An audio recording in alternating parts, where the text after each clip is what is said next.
करो कि वहाँ पे ईश्वर की प्रार्थना करो, ईश्वर के गुण, कर्म, स्वभाव या योग दर्शन के जो सूत्र हैं, जो आपको व्याख्याएं बताई गई हैं, जो आपको समझाया गया, उसका चिंतन करो आप। ठीक है ना? आप उनका चिंतन मत करो जो विचार आपके भीतर आ रहे हैं। आप कहने का मतलब है कि कोई विचार तभी आता है जब हम अपने आप को खाली रखते हैं। ठीक है? वह विचार जब समाप्त हो जाता है, जब हम दूसरे विचार को प्राथमिकता देने लगते हैं, मुख्य विचार को, ज्ञान वाले विचार को जब हम प्राथमिकता देंगे तो बुरे विचार आएंगे ही नहीं। हमारे साथ सबसे बड़ी समस्या यही हो जाती है कि हम बुरे विचारों को सबसे आगे रख देते हैं। आपको जैसे कि मान लीजिए कि अब आपके पास इतना समय है ना, आप लोगों के पास इतना अब ज्ञान हो गया है कि आप लोग जो है कोई बुरे विचार सोच ही नहीं सकते हो, क्योंकि इतने दिन से गीता आप लोगों ने पढ़ लिया, 6 महीने गीता पढ़ लिया, इतने दिनों तक आप जो है योग दर्शन पढ़ रहे हैं, तो आप लोगों को कबीर को पढ़ रहे हैं, तो इतना ज्ञान हो गया है आप लोगों के पास। इसमें से एक एक ज्ञान को यदि एक एक रात सोते हुए, एक एक सुबह सोते जग कर के यदि याद करो, तो फिर गलत चीज़ों के लिए समय ही नहीं रहेगा। रहेगा क्या बताओ? आप किताब, जैसे कि मैंने आप लोगों को कहा कि किताब उठा लो, गीता का एक श्लोक याद उठा लो और उसको पढ़ो एक बार, और फिर मेरी बातों को याद करो कि मैंने क्या समझाया था इसके बारे में। या फिर जो मैंने पढ़ाते हुए जो मैंने आपको पढ़ाया था, उसमें जो आपने नोट किया है उसको एक बार चिंतन करो, तो पूरी मेरी बातें आपको याद आ जाएगी कि मैंने पढ़ाते हुए आपको क्या समझाया था। समझ में आ गई बातें? फिर दूसरा विचार आएगा ही नहीं, भूतकाल का विचार आएगा ही नहीं। भूतकाल के विचार को दबाने का एक ही साधन है कि आप जो है इस समय के जो अच्छे विचार हैं उनका संस्कार ज़्यादा बनाओ। ठीक है? उनको याद करना ज़्यादा शुरू करो। बस यही करो, बस ये सबसे बड़ा उपाय यही है।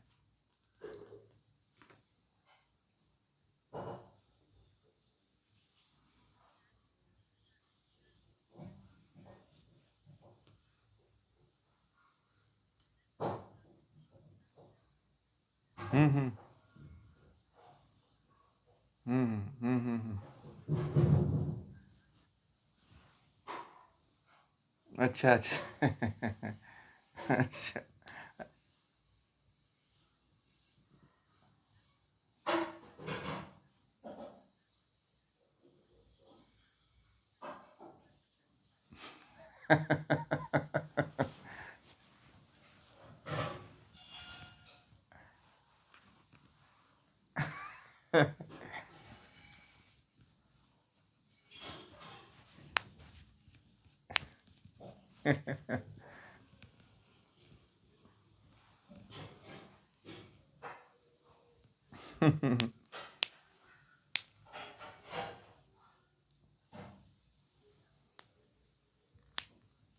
ईश्वर ने बहुत अच्छा आपका ये, आपने अपनी बात रखी कि ये आपका एक बहुत बड़ा मिथ्या ज्ञान था, और आज भी करीब 70% लोगों के भीतर आज भी यही भ्रम बना हुआ है कि भगवान जो है सर्प और गले में त्रिशूल और डमरू लेकर के प्रकट हो गए, कोई दुर्गा का रूप लेकर प्रकट होगा, कोई काली जी का रूप मुंड में हाथ में त्रिशूल और कटार लेकर के प्रकट होगा, तो कोई विष्णु का रूप लेकर प्रकट होगा, तो कोई और भी कई देवी देवता हैं, कोई इंद्र का रूप लेकर प्रकट होगा तो दर्शन देगा तो हम मुक्त हो जाएंगे। यह एक बहुत बड़ा मिथ्या ज्ञान है। बहुत अच्छी बात कहा आपने, ये एक बहुत बड़ा मिथ्या ज्ञान है। और इस तरह का यदि मिथ्या ज्ञान कोई पाले हुए है तो वह भी जो है अंधकार में जी रहा है, और उसके भी संस्कार जो बन रहे हैं वो भी अंधकारपूर्ण बन रहे हैं। क्योंकि ऐसा कुछ नहीं होता है, क्योंकि परमात्मा का कोई शरीर नहीं होता है, परमात्मा कोई शरीर धारण नहीं करता है। परमात्मा जो है क्या है? निर्विकार है, निर्विचार है, जो है सर्वज्ञ है, निर्बीज है, उसका कोई रूप नहीं है, उसका कोई रंग नहीं है ना? अजन्मा है। सबसे पहले तो वो जन्म ही नहीं लेता है, इसीलिए परमात्मा को अजन्मा कहा गया है। तो इस तरह का, और परमात्मा केवल अनुभूत का विषय है, अनुभूति की जाती है परमात्मा की, परमात्मा का कोई दर्शन नहीं करता है। और एक बात बता दूं, ये जितने दर्शन की बात आई है वो केवल कुछ सालों में आई, गुप्त साम्राज्य से आई है, गुप्त काल के समय से आई है कि लोग सोचते थे कि भगवान कृष्ण का दर्शन कर लें, भगवान का राम का दर्शन कर लें तो हम मुक्त हो जाएंगे। तो ये बताओ, मैं आप लोगों से बार बार ये बातें कहता हूँ कि उस समय भगवान कृष्ण और भगवान राम के संपर्क में सबसे अधिक राक्षस रहे, तो सारे राक्षस मुक्त हो जाने चाहिए, क्योंकि दर्शन तो सबसे अधिक वही किए। आज अच्छे आदमियों से ज़्यादा भगवान राम का दर्शन कौन किया? सारे राक्षस किए, सारे बलात्कारी किए, सारे जो है आदमियों को खाने वाले नरभक्षी लोगों ने किया, तो उनको सबसे पहले मुक्त हो जाना चाहिए। ये जो लोग कहते हैं ना कि दर्शन कर लो तो मुक्त हो जाएंगे, मैं ये कहता हूँ कि भगवान कृष्ण के समय में जब वो भगवान श्री कृष्ण बचपन में थे तभी से उनको राक्षस आने लगे थे मारने के लिए, तो उतने राक्षस मुक्त क्यों नहीं किए हुए? सारे राक्षस नरक में हैं, अभी भी कोई मुक्त नहीं हुआ है। तो ये दर्शन वर्शन की जो बात कही जाती है वो सब मिथ्या ज्ञान है, ये भी विपर्य वृत्ति है, ठीक है। और कोई भी ईश्वर जी,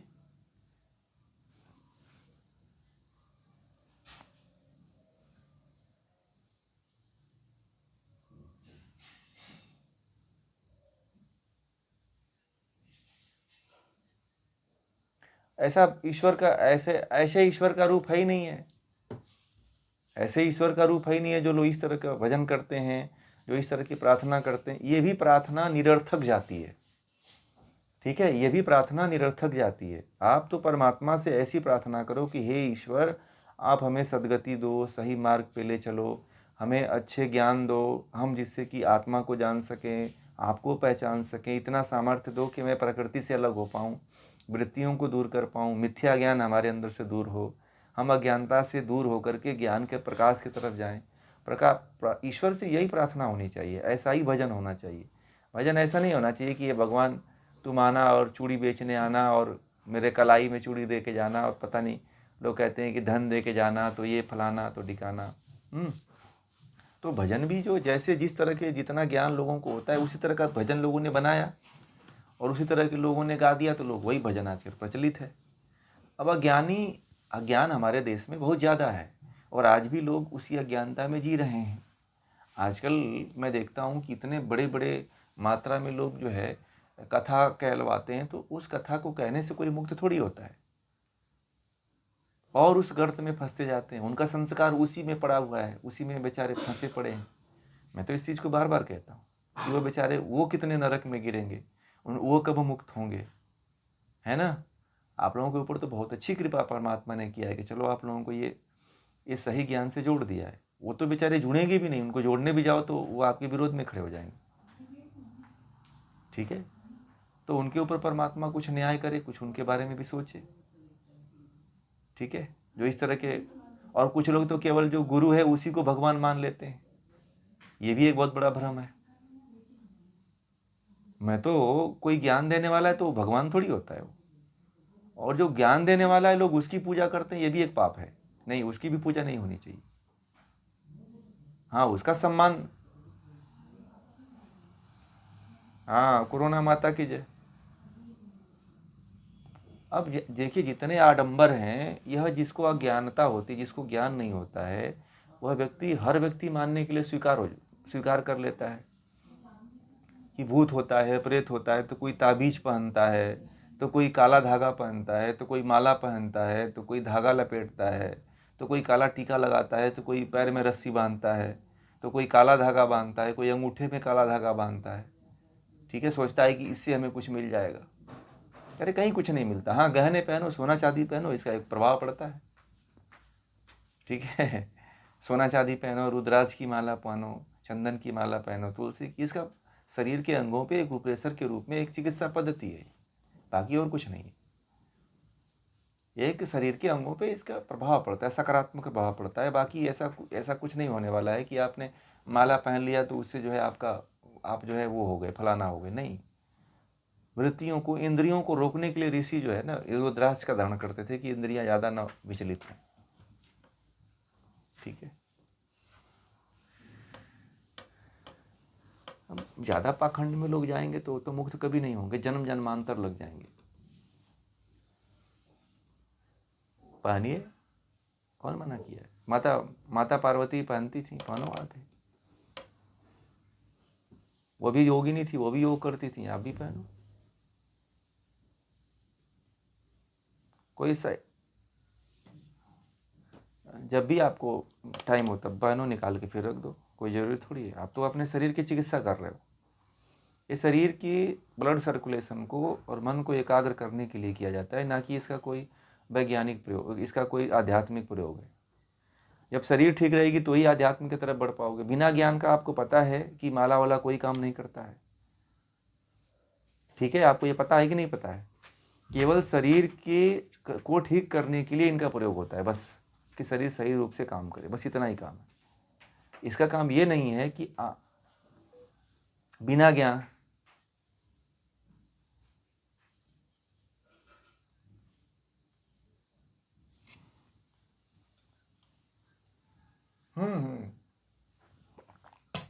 देखो, शुद्धता का हमारे यहाँ ख्याल रखा जाता है, ठीक है? तो शुद्ध आप रखो, शुद्धता का हमारे यहाँ तो बहुत पहले से ध्यान रखा जाता है। तो किसी भी चीज़ को पवित्र रखना चाहिए। कहने का मतलब ये है कि पवित्र रखो, कोई चीज़ है ऐसी तो उसको पवित्र रखो। मिथ्या ज्ञान तो ये भी है कि आप माला पहन रहे हो कि इससे भगवान हम सी हो जाएंगे। नहीं, मिथ्या ज्ञान से कुछ नहीं होता है, सब ज्ञान से होता है। ये जो माला पहन करके लोग सोचते हैं कि मैं साधु हो गया, सन्यासी हो गया, तो ये भी एक भ्रम है। माला तो इसलिए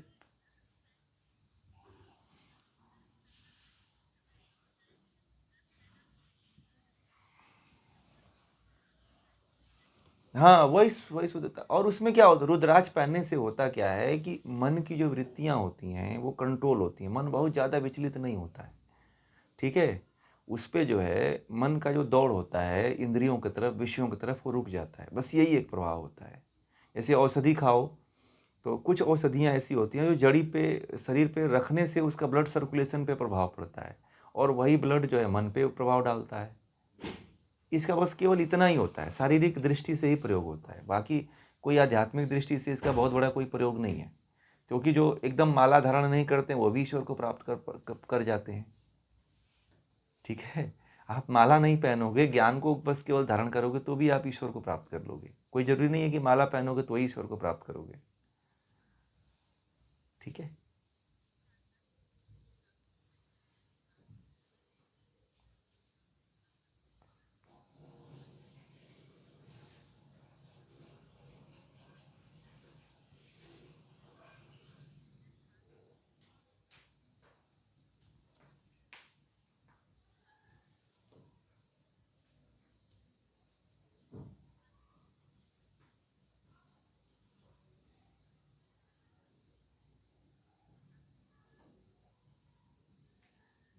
नहीं चलेगा, इतना तो चलेगा। सीधा हाथ में पहना है तो सीधे हाथ से तो आदमी साफ सफाई करता नहीं है ना, फिर तो चलेगा। वो तो मान लीजिए कि आदमी कितना फिर बढ़ाए, आदमी कितना उसमें वो रखे, पहने रहो, शरीर पे काम करता है। क्योंकि जितने हार्ट अटैक होते हैं वो टॉयलेट में ही होते हैं, ठीक है?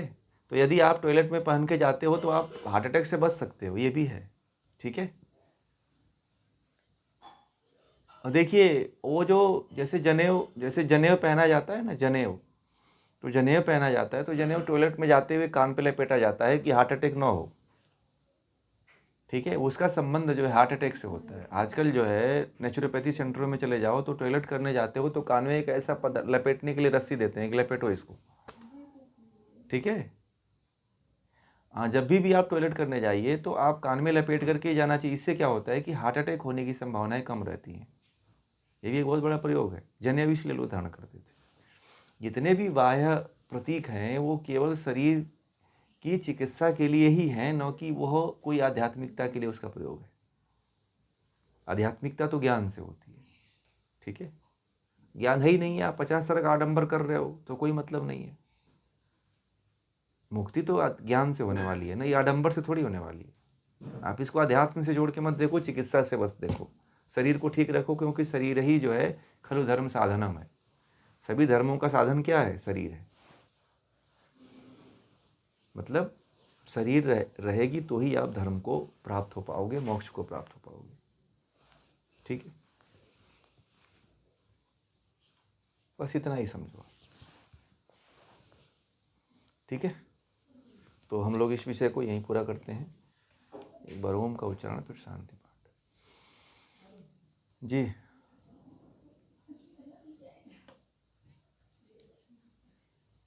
हाँ चलिए, मैं अभी दे देता हूँ, मैं भूल जाता हूँ डेली। मैं भेज देता हूँ, लिख के बता दूंगा आपको, भेज दूंगा। एक बार ओम का उच्चारण, फिर शांति पाठ। आज मैं भेज देता हूँ, अभी भेज देता हूँ। ओ बोलिए।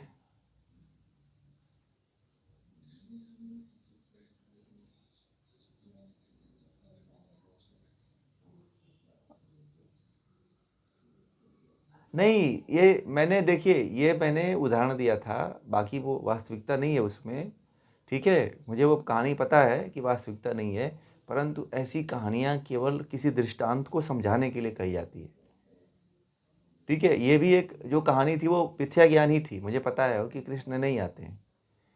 ठीक है, ये भ्रम वाली कहानी है, वो मैं आपको स्पष्ट भी कर दूं, ये भ्रम है।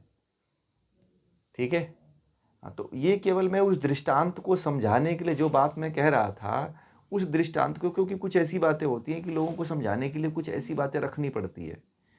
जैसे मैंने अभी एक बात को समझाया, अभी उदाहरण दिया था मैंने, तो वो भी नहीं अभी याद आ रहा है। जैसे अभी इन्होंने कहा कि हरिश्चंद्र वाला उदाहरण दिया इन्होंने। ठीक है, तो वो किसी दृष्टांत को बताने के लिए कहानियों का उदाहरण दिया जाता है। वो कहानियाँ सत्य नहीं होती हैं, कुछ कहानियाँ, ये कहानी सत्य नहीं है कि कुसूरदास जी कुएं में गिर गए थे और भगवान श्री कृष्ण उनको निकाल ले आए थे। ऐसा कभी होता नहीं, क्योंकि कुएं में कोई गिर जाए तो भगवान, कोई मुक्त आत्मा, मरी हुई आत्मा थोड़ी आएगी निकालने के लिए। वो तो जो आसपास के लोग होते हैं वही निकालते हैं ना, है ना। वो केवल दृष्टांत था, हमारा समझाने का दृष्टांत था, बाकी ये कहानी में सत्यता नहीं है ना। हाँ, ये चीज़, वो चीज़ देखिए, कुछ ऐसी बातें होती हैं जो कुछ किसी चीज़ को सिद्ध करने के लिए कुछ ऐसे मतलब उदाहरण दिए जाते हैं जिसका कोई हाथ पैर नहीं होता है, जिसकी वास्तविकता नहीं होती है। ठीक है, तो केवल लोगों को वो समझ में आए, उस दृष्टांत को समझाने के लिए बातें कही जाती है, कि वो बात जो है किसी बात को स्पष्ट करने के लिए वो बात कही जाती है, बाकी उसका बहुत ज़्यादा कोई वास्तविकता से संबंध नहीं होता है। और बहुत सी कहानियाँ ऐसी होती हैं जो सही नहीं होती हैं, उसको केवल एक दृष्टांत दिया जाता है कहानी का, इसलिए कि आप उस दृष्टांत को समझ पाओ, उस ज्ञान को समझ पाओ, बस। ठीक है, अब वो जो मैंने बताया था सूरदास जी की बात, वो उसका दृष्टांत कुछ और था, जो जो उस समय मैं बता रहा था, कि उसके माध्यम से आप समझ जाओ। ठीक है, बाकी यही था, नहीं तो वो वास्तविकता नहीं है उसमें, क्योंकि कोई भी मुक्त आत्मा जो है जन्म नहीं लेती है, पृथ्वी पे आती नहीं है और किसी को बचाती नहीं। ठीक है, तो ये बात आप समझिए।